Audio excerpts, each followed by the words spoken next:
At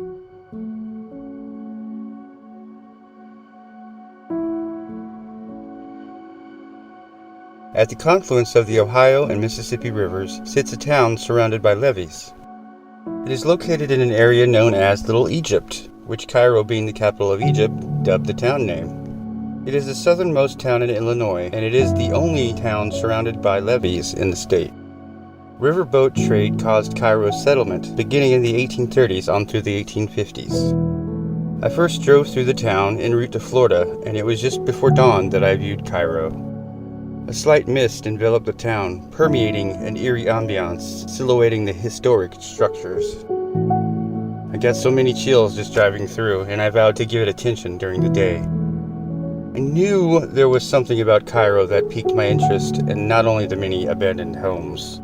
I researched the town after gathering the footage, which is atypical to my usual production approach.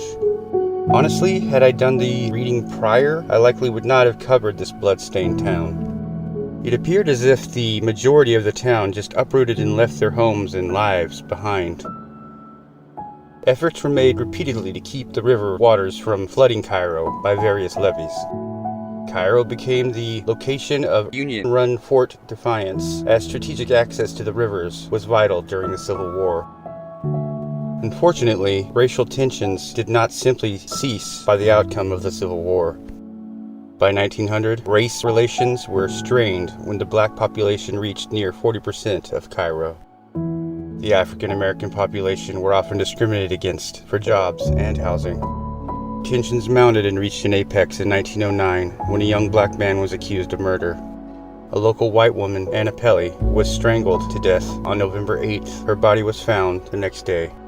Though there was no physical or circumstantial evidence to connect William James, a black man, to the crime, police arrested James on the mere notion that he was large enough to have committed the crime.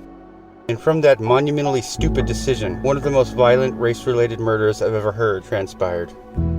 Though the mentally challenged police tried to transport Mr. James to safety from the brainless whites, the evil cracker militia captured Will James, and in the town square, they lynched the man. But even that atrocity Cairo honkies failed at, as James's rope snapped and he fell to the street. And it is at this point I reject the color of my skin and also the possibility of there being a God. William James survived the fall. It was the over 500 bullets the mob rained down upon him that ended his life. Even that wasn't enough for the crowd, so they put James's head on a pike and stood it where Pelly's body was found. To refer to this Nazi equal overkill as bloodlust would be too insulting to a word as cool as bloodlust. Instead, let's call it micro-penis poopy diaper temper tantrum that spread like STI to all the chalkies. Are you not with me on the anger and white hate? That's okay, because there's more Cairo history that night. Once the white herds wiped the drool from their gaping inbred mouths, they tried to find James's rumored accomplice. Luckily for alleged accomplice Arthur Alexander, police chose to use their noodles and got him to safety. However, the white guy accused of murdering his wife, Henry Salzner, became the mob's next lynching.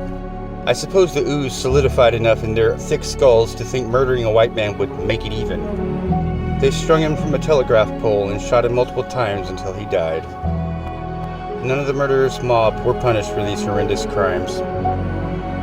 During the 1960s, Cairo police were blamed for a hanged black man named Robert Hunt.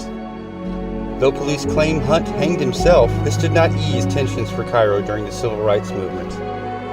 The wiki page for Cairo cites the buildings of bridges, railroad route changes, and river trade decrease for the town's decline.